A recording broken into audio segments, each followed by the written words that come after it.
After the bombing, police say Motnoff called his friend Tamerlan and then took both brothers out to dinner. Then 3 days later, the FBI first publishes photos of the two bomb suspects and pleads for the public's help. The nation is counting on those with information to come forward and provide it to us. Within minutes, Motnoff is allegedly looking at those faces on the FBI's website.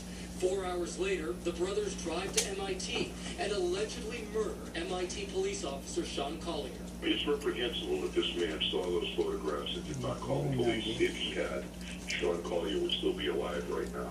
The next morning, Motnoff goes to police about his friendship with Tamerlan, and later that day, allegedly deletes 300 files from his computer. Nothing he did or said was intended to mislead the FBI. Motnoff is in jail tonight, held without bond. What? He didn't do anything though, really.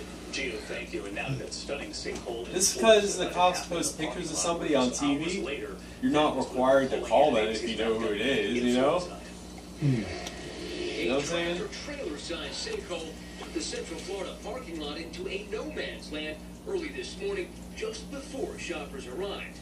The crumpled-up lot, now nearly as big an attraction sinkhole selfie as Legoland, which sits across the street. Officials say that parking lot now has a 70-foot-long and 15-foot-deep hole.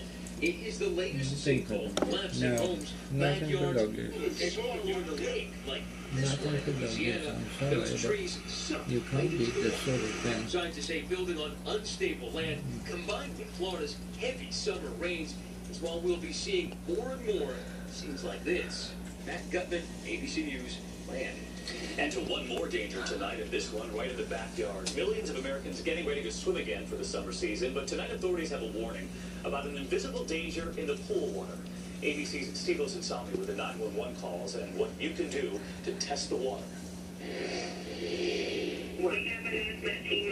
Here's exactly what health authorities are trying to prevent. More than 70 children and their families at a local pool in Indiana struggling to breathe after someone misused the chemicals that maintain the pool. I've had a few that done it like 7 times, like 20 times. Shocked in the pool or something. Many had to be hospitalized. Their eyes were burning. They had to give children oxygen. New numbers from the CDC say there were nearly 5,000 emergency visits caused by pool chemicals in 2012. Almost half were children. Nearly half the injuries were poisonings, swallowing chemicals or breathing vapors, and most of those happened on a weekend, nearly 73% in the summer months after the Memorial Day holiday. and those are the ones that just need treatment, so that's only the tip of the iceberg.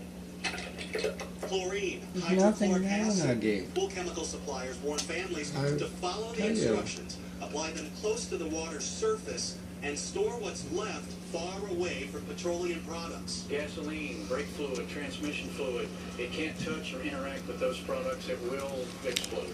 They say don't wait till the moment kids are ready to jump in. Add chemicals the day before and make sure the water is circulating.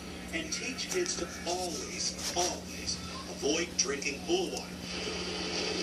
Steve Osensami, ABC News, Atlanta. Great advice. Thanks, Steve. There's still much more to have World News this Friday night. Caught on tape.